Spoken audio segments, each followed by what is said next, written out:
Beyond the newsroom, where untold story is revealed.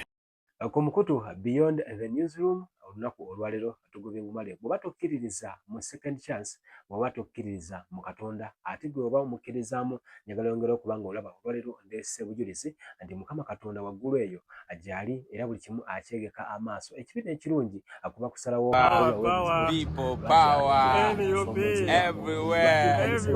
kubabuulira njiri wabula nkusaba otule bamuyita Luzige Masudi omwagizi w'ekibiina ati National Unity Platform Ebuvanjuba ne bugwanjuba ewaka wasigalawo ewasinga.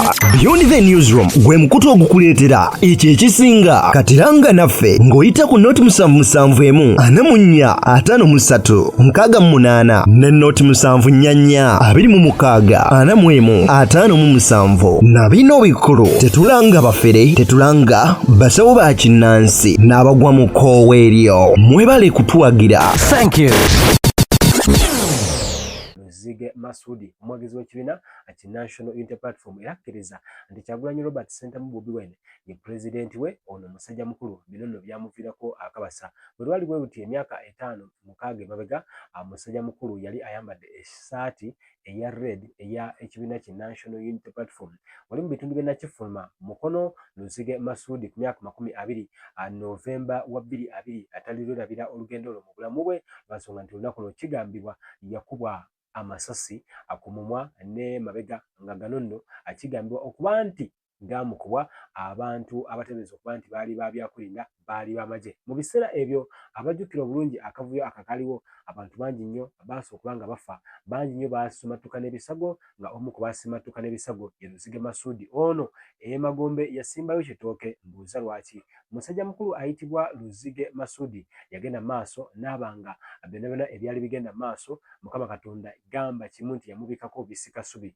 lwaki Luzige Masudi bamala omukuba abagambibwa okuba nti ab'ebyokwerinda bamutwala mpaka mu mochari bamutwala mpaka mulago mukana nga bamutute mu mochari yali alinga afudde bano betugamba nti bansukako mu bafu Luzige Masudi ekigambo ekyo kisobola mutuukikako bansonga nti bakutuusa mu mochari n'abakugu n'abasawo babakakasizza nti wamma gwe tokyalina gyodda tokyalina lugendo musajja mukulu Katonda yali amubiseko akasubi era asobola okuba nti akomawo Luzige Masudi ono yadduka era bw'atyo n'asobola okuba nti yafuluma eggwanga akigambibwa imbu mu mboozi ye abazze bagoberera nti abateebereza okuba nti ba senior police officers oba security operatives baamutiisatiisa imbu n'asobola okuba nti yadduka n'agenda mu ggwanga erya Kenya gy'amazeeyo akabanga n'okakana nga mwaka 2025 gwedde guno gy'olyabalamu gagezaako okuba nga guggwako ate Mukama Katonda yamusobozesa abantu abali mu diaspora eyo mwabatwegese amaaso mwamusondera era bw'atyo ne musobola okuba nti mwasponsoringa asobola okuba nga ava mu Kenya agende mu USA bongere okuba nga bamujjanya bwetwogenda agenda ku operation very soon era tusaba Mukama Katonda bongere okuba nga bamutereza antegeddeko era nga bagenda mu video weri amaaso President Bobi Wine nga ayogerako naye kakati nkusaba oyongere okuba nga webaza Mukama bambi tumuteere omutima mu comment section Bobi Wine ne ttiimu y'omu diaspora na buli omu akola kyasobola akulwa change akulwa struggle okusobola okuba nti oba olyawo etambula olugendo lwa Bobi Wine bw'ati bwalina okuba nga ayogera ku Luzige Masudi n'embeera gy'alimu era Mukama Katonda ate twongera okuba nga tumuseberera bulamu binyo byenkulidde mu video eno kansije kati. Guess who I have? Luzige Masudi. People power. Our power. Our power. People power. NUP. Everywhere. Everywhere. NUP. Wanaye neyongera okutwala omukisa guno okwebaza taata nze ndi naye wano mu America ate era tusaba Allah yamusobozesa okuba nga aliseeko era mukulisa akalulu kayise mu 2026 January naye baganda bange kyembasaba tulemereko nate era temusa mukono. Amina. Tujja kuwangula. Amina. Njagala in a very special way okwebaza mukyalo ono Comrade Dorothy Lubowa Stewart webale nnyo webalire ddala webale jangu Masudi mbadde kyebaza mukyalo ono yalabiridde Masudi kuva ku effort y'okumujja e Uganda okumuleeta wano Masudi bagenda mulongoosa soko tunnyonnyole. Yeah, Masudi, Mazokulava Basawo, the whole entire team is put up. very soon agenda ku reconstructive surgery tereza embeera ye mumusabire agiyitemu bulungi. Mwebali kusabira Ashraf Kasirye bamulongoosa bamubajjira akawanga akapya era kati mupya ono luzige bagenda mubajjira oluba olupya addewo. Mwebali kwagala nsiyo, mwebali kutuwa kyakulabirako ky'obutagwa mu maanyi, mwebali mwena abawagira abasupportinga babaana aba struggle, mwebali nnyo mwebalire ddala. Ku lutabaalo olwaliko Mwami Robert Kyagulanyi Ssentamu Bobi Wine agenda maaso n'okubanga bw'olyawo atalaga left right and center abasiraamu bamuwadde edduwa eyabadde ennungi ennyo era netwongera okubanga bw'olyawo ffenna tujja kuwanikiramu emikono ate Seeka Wanaba atusobola nga sinnagendako awo emisolo mingi egyateereddwa ku bannayuganda gwabadde tagimanyi ankutidde omukugu agisamurizinze era nsaba tumwemu obudde wabula Ssekakiti asoose n'atugamba era n'agamba nti bannabyabufuzi bano si bantu balungi nnyo bwe tosobola teeka misolo ku bigambo Ssekakiti mu biro biri wabula n'emisolo gino nga bwe bagitadde ku bannayuganda najjo ngikuleetedde ate tutambulire ddala wamu bwe tuti. Bannabyabufuzi si balungi, toyinza kakatika musolo ku banno, toyinza kakatika musolo ku banno. Ne sukaali bamwongeremu ebisatu batwagaliza kunywa mukalu. Zo ze mutwongeramu nezibadde zisoloozebwa zikoze eki nga muzigabanye bugabanyi nga bamemba ba parliament. Buli memba parliament maganda banga batamanyi, buli memba parliament agenda okulayira oba abaddeko nga azzeeko buzzi agenda kufuna miliyoni 315 ezo zakugulako mmotoka kale n'engoye zitandikirwa kuzizo ku bisatu bye batadde ku sukaali. Buli lita y'amafuta eriko siringi 1500 mu 5 musolo bateesa bajongeremu 200 egende ku 1750 omusolo. Bannabyabufuzi mutwagaza ki mu ggwanga lyaffe eryaffe ennanga nammwe tewaliwo aliinako mutemwa gusukka ku gwa munne. Baaba abadde ekyankwanzi buli omu bamwadde 10,000 emiliyoni zaaki kasiimo beekubeko enfu. Gye gino emisolo emipya gavumenti gye yaleese mu Uganda gino gigenda tandika okubagibwako nga 1 Julayi 2026. So nga 1 Julayi teweekanga nga ssente zino zikugiddwako. Omusolo ogusooka high income earner tax gwe wenna nga akawunti ye ya banka eyingiza miliyoni 12 buli mwaka ng'osussa miliyoni 12 gwe bakuyise high income earner ofuna nnyo. Kakati gavumenti ogenda giwayo 10%. Bw'oba ofuna miliyoni 12 gavumenti ogenda giwayo miliyoni 12 za musolo. Ezo zikugibwako lwakubeera ofuna nnyo high income earner tax ogwo musolo mupya.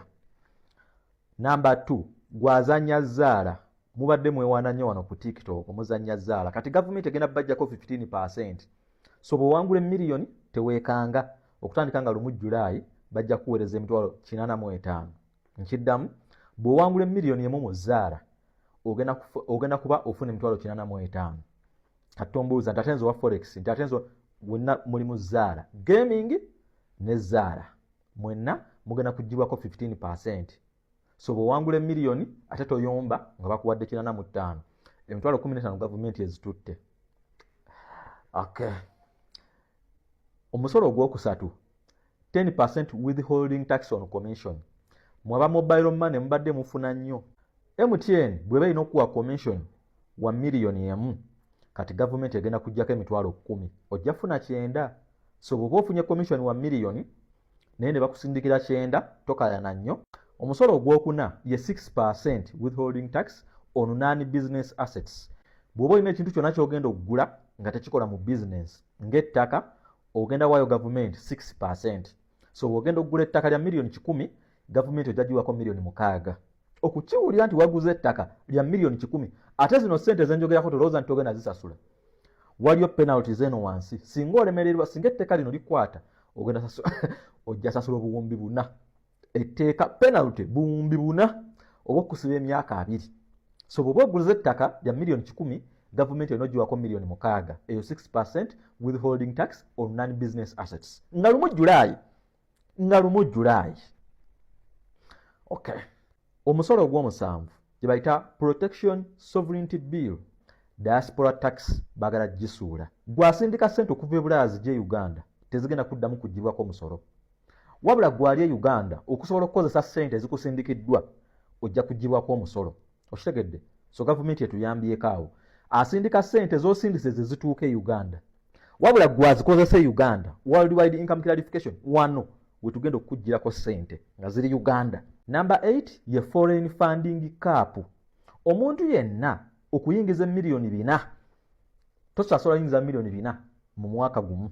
Tokirizibwa kufuna milioni 4 na kudda waggulu nga ziva bweru nga Ministry of Internal Affairs temanyi. So ogenda no registeringa no bagamba bannaye bampaddeyo ebitaano ne bakulambulula engeri y'okuzikozesa. Olina okuzinnyonnyolera zivaawa. Ekyomwenda agent of a foreigner. Agent of a foreigner yoyo alina business nga abazungu be bagitekamu ssente. Simanyi olabirira abaana mwerimbika nnyo mu kulabirira abaana. Kati bw'oba olabirira abaana nga ssente bazungu be baziteekaho nga ssente abazungu be bazisindika gw'oli agent of a foreigner olina okuregisteringa ku Ministry of Internal Affairs. Kati ebyo obutabikola nkugambye ogenda sasula billioni 4 oba okusibwa emyaka 2. Kino kituuza. Okay. Nkyabasomera. Kati waliwo no bank release to agents. Singa ogaana okuregisteringa ne Ministry of Internal Affairs, banka tekkirizibwa kuwa ssente ziva bweru. So banka erina okuzisiba. Singa ogaana okuregisteringa ne Ministry of Internal Affairs okutegeerera. Kubanga mu ssente ezo muzoonoona nga tosobola kuzinnyonnyolera. Simala ziva Canada, simala ziva Russia. Olina ogenda ku Ministry of Internal Affairs n'onnyonnyola. Ekisembayo ku income tax, omuntu ayingiza emitwalo 33 buli mwezi togenda kugibwako musolo. So omusolo gutandika ku mitwalo 33 mu 15. Bw'oba oyingiza milioni 10 n'okusoba buli mwezi nga gwe musaala gwo gw'oli mugagga, gavumenti egenda kisoko giwe milioni 2.88 nga yo tokutteeyo. Kiteeza ku milioni zo 10 ogenda soko otuweeko milioni 2.88 osigazeeko milioni 7.18 ezo ogenda osigazaako. Kati kwezo z'osigaza nazo zikyali nnyingi, gavumenti ogenda giwaako 40% ku buli ssente ezisukka milioni 10. Nabitegeera. Kati gwayingiza emitwalo 48 gavumenti ejja sooka ogiweeyo emitwalo 2.6. Ezo nga tokwatayo ku percentage. So osoka sola zino soka ne zikugibwako ne tuweka tubala percentage. Bino byenjogera bitandika July nga 2026. Milioni 10 kudda waggulu 40%. Naye ng'osoose waayo milioni 2.8. Sajja mu exile najja ku lutabaalo era nga byonna gye biggweera bigenda kuggweera mu kibuga Kampala. Bobi Wine nga ashwalinga bannayuganda n'ensi yonna nti waakudda essaawa yonna. Kati nkutidde ne clip y'omuzikiti nga bali mu kubanga babonga eri Mukama Katonda asooka nga amukuuma n'okumuyambako ku lutaba lwaliko abasiraamu bali wamu naye mu ggwanga li America. Situdde sajja mu exile najja ku mission ndi mu lugendo. I'm on the move. Era final destination egenda kubeera Kampala, Uganda nga tujjako mu 7. Era namwe abasiraamu njagala basuubiza abasebo ne banyabo. Bino ebigambo mbyogera mu lwatu musobole birecordinga mu holding accountable. Tujjayo nnyo bu video bwa mu 7 ne tugamba omusajja yagamba nti bwagenda mu buyinza yagala kufuga myaka 4 kati awezeza naye talekerawo. We are living in a generation that documents everything. We document it so that it benefits these young ones. Nabo bana babakuze bakole ekituufu kuba that was the promise, but also to hold us accountable. Our promise is to make Uganda free and fair for everybody. Mwebaswaba abasiraamu babakola bubi nnyo kuba mwali mufunye president asooka omusiraamu mo. Naye inshallah tujja kutuukayo.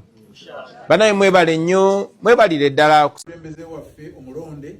Tusaba Allah subhanahu wa ta'ala akuwa obuvumu nga mumaliriza waliwo akantu kali kamu.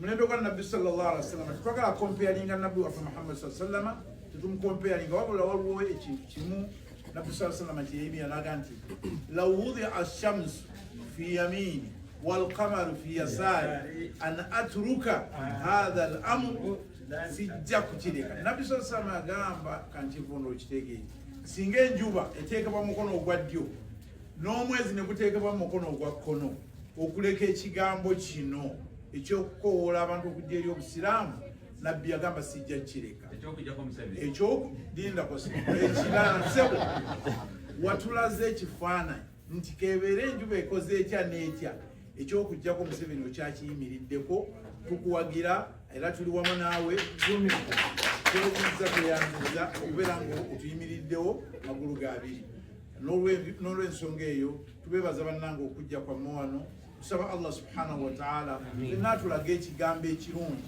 tusaba Allah subhanahu wa ta'ala alongose ensi yaffe Uganda alongose na wano wetuli nawo si watebenkevu tusaba Allah subhanahu wa ta'ala atuwe emyoyo emirungi ejagaliza baganda baffe tusabire baganda baffe abali mu makomera nga Kyagulanyi atugambye Mungu abagondeze embeera gye balimu wallahi bali mu mbeera mbi nnyo tusaba bakadde baffe abali Uganda Mungu abawe obulamu obulungi baganda baffe abali Uganda babawe obulamu obulungi naffe abali wano tusobole okubeera nga tufuna obulamu obulungi okubeera nga tubaweereza ekyo ekiyinza okubagasa insha Allahu ta'ala tusaba Allah subhanahu wa ta'ala akwongera amaanyi akwongera obuvumu akwongera obumalirivu n'okubeera nga olwanira ekigambo ekirungi ekigenda okuyimirizaawo Uganda yaffe okubeera nga ya mirembe wasallillahumma ala Muhammad wa ala alihi wa sahbihi wa sallim subhana rabbika rabbil izzati amma yasifun wa salamun ala al mursalin walhamdulillahi rabbil alamin